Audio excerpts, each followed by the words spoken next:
you.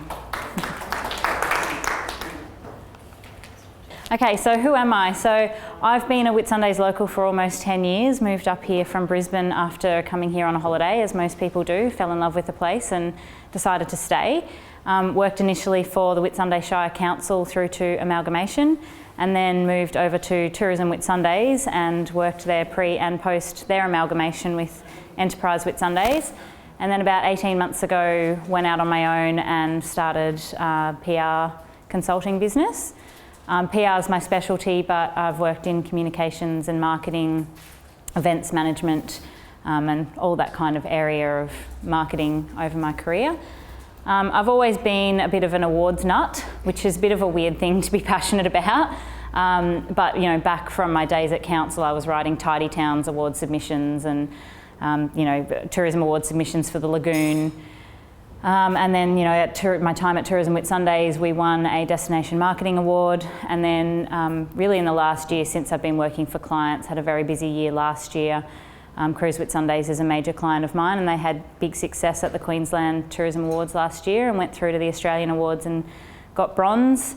I also work for a client in Sydney who won a New South Wales Meetings and Events Australia Award, and clients in Fiji who won Fiji Tourism Awards.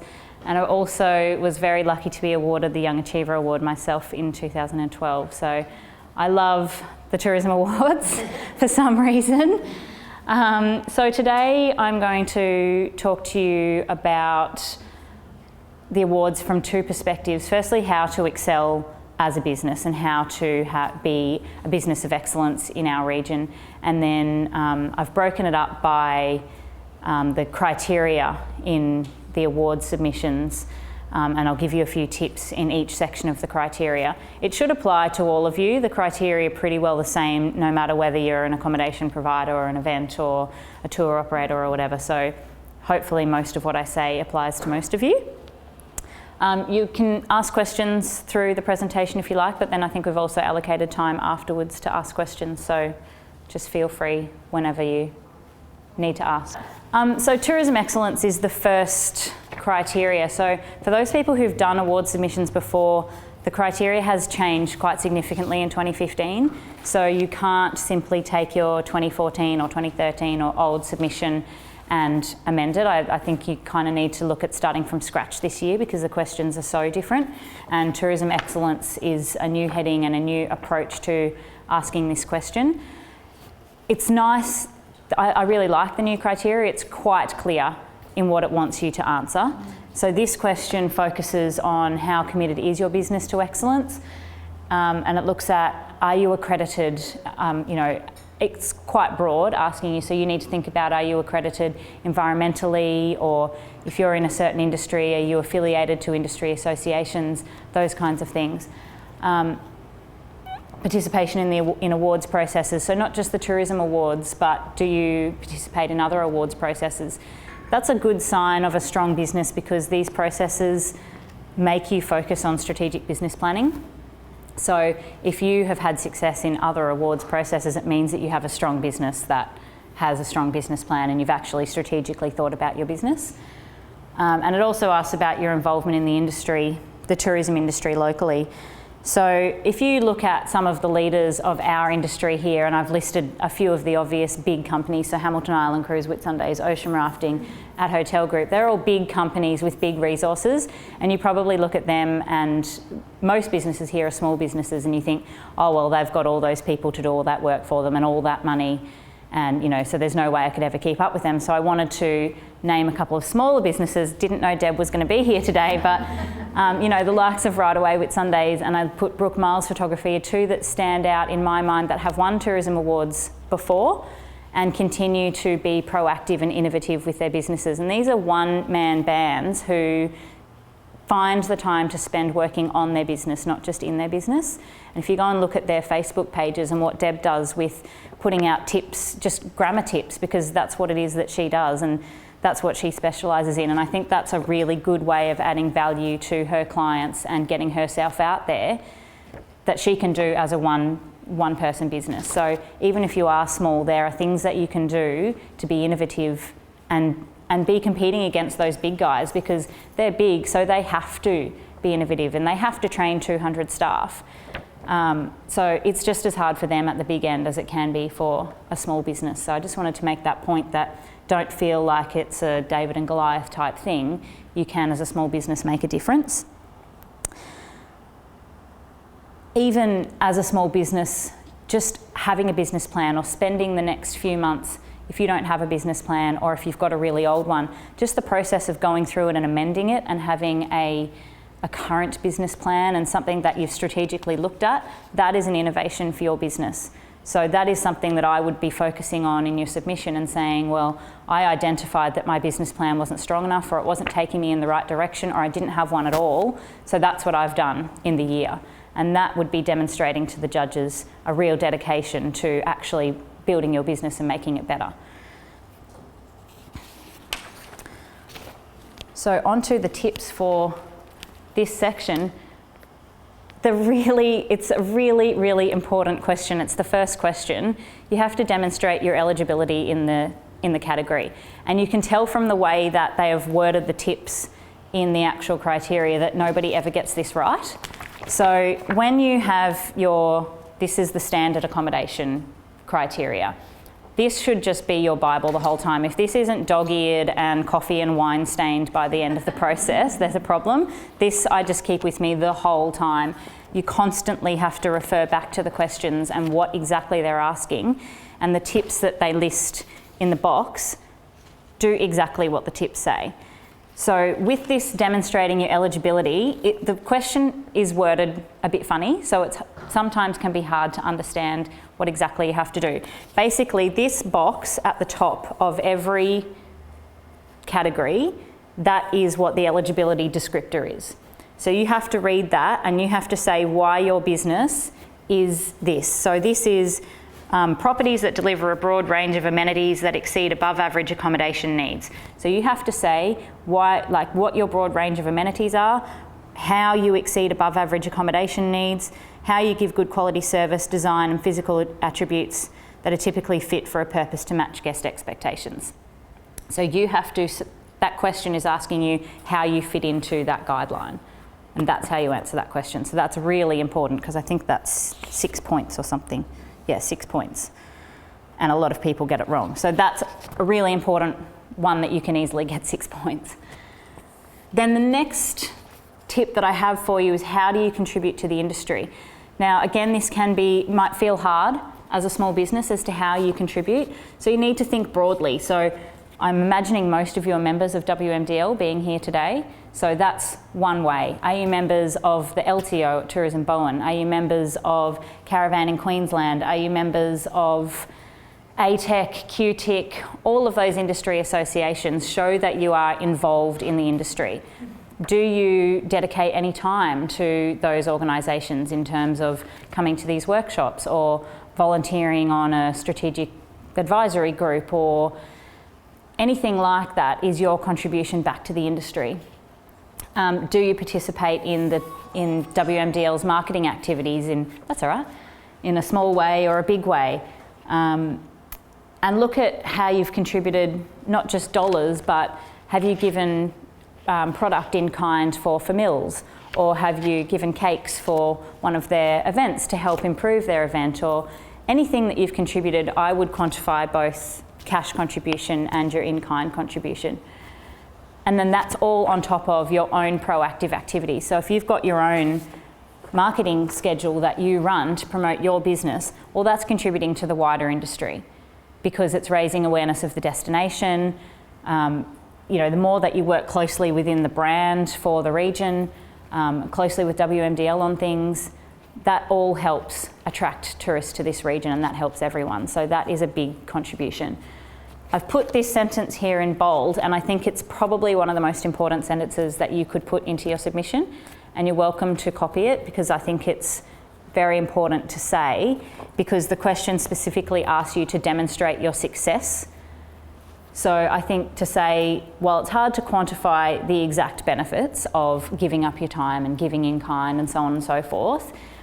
This is how our business has seen growth in revenue and in guest numbers, or however it might apply to you. And at the same time, the Whitsundays overall has seen growth. So you're saying that Your contribution has helped your business, but it's also seen the industry grow. So yeah, I'm happy for you to copy that.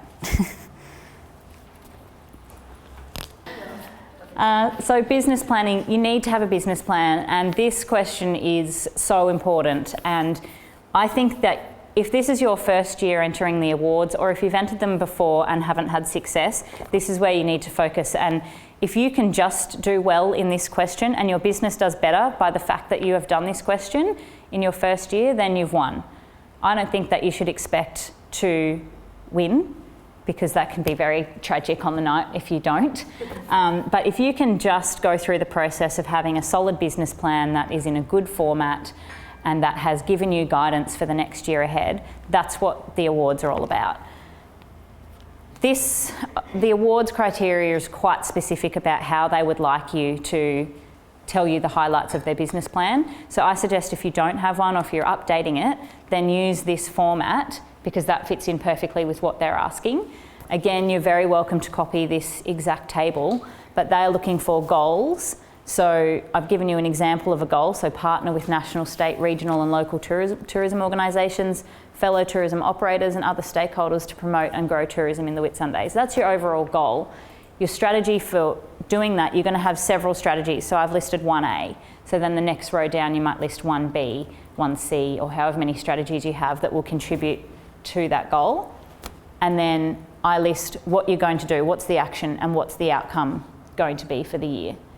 And that lays it out really clearly so that they can see that you did have a goal, you knew exactly what actions you were going to take, and that you had something you can measure that success against at the end of the year. I've used this example because this is probably the exact wording that all of you could use in your submissions, because everybody should be partnering with our tourism organisations and their fellow operators and other stakeholders to promote and grow tourism in the Whitsundays. So that should be one of your goals.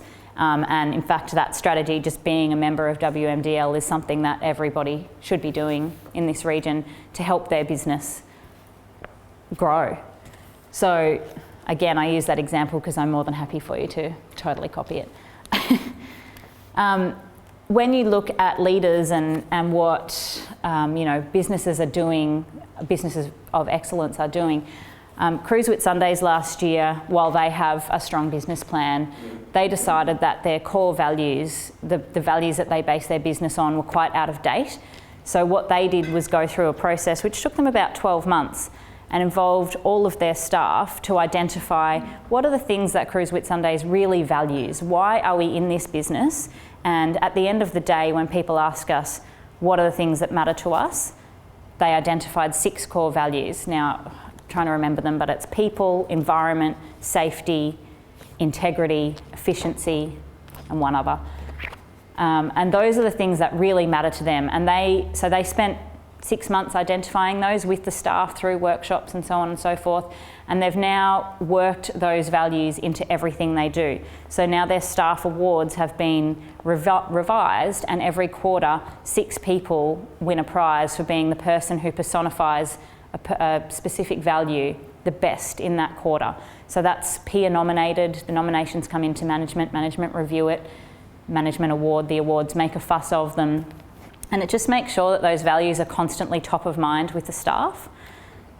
So I think that's something that can apply to any size business again, and something that was their innovation for the year. How did we make our business plan better? Well, we looked at our values and then we worked them through into everything we do. So that was their innovation for the year. I think with a business plan, it can scare a lot of people, because you might get a document from a bank or something like that that has all these, complicated terms and all these things that they want you to do. I think that as long as you have something that's relevant to the size and scope of your business and that works for you, I've only got a small couple of page Word document for my business. Yes? We actually have a template business plan, and our business, small business advisory service, they can actually help you to develop that up. Perfect. So if you don't have one, WMDL has one. Yeah, so I think you just need to make it work for you so that it makes sense for you. And like I said, I think if you just use this simple table as a start, just for the purpose of the Tourism Awards submission, that's going to be better than not having anything at all.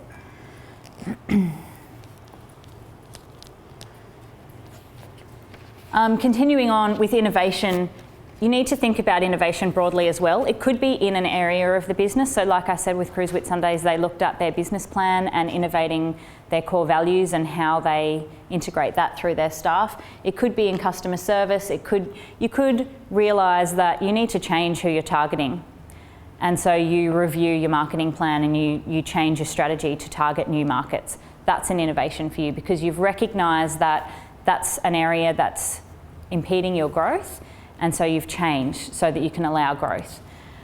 It could be that you produce risk management documentation or you review it.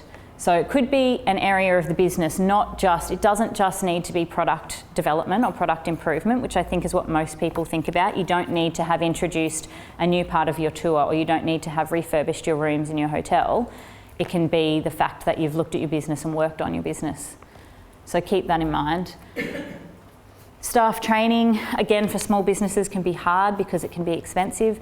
So if you think about things like today's workshop where you've allowed staff to have a day to come and have this kind of professional development, or you might have to do compulsory training like first aid, all those things count towards you contributing to your staff's professional development and improving your business overall.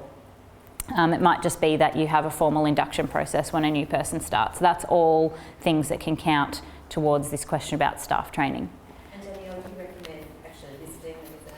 Yeah, so what I did for Cruise Whitsundays last year was a table of all the training that they had done. So first aid, in-water snorkel rescue, fire drill training, and then in the next column I listed how many staff did it. So it might have been all staff, it might have been marine crew only or whatever, and whether there was any specific outcomes from that training.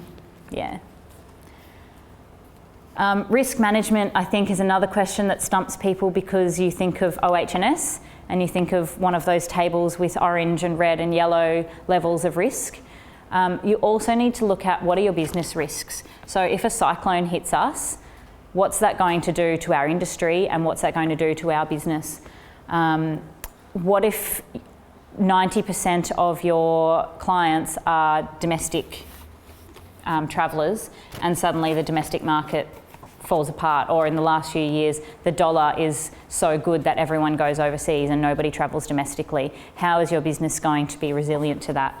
So that's a risk if you're relying on one certain target market, or if most of your clients are families and then suddenly something happens and families don't travel, childcare goes up or whatever.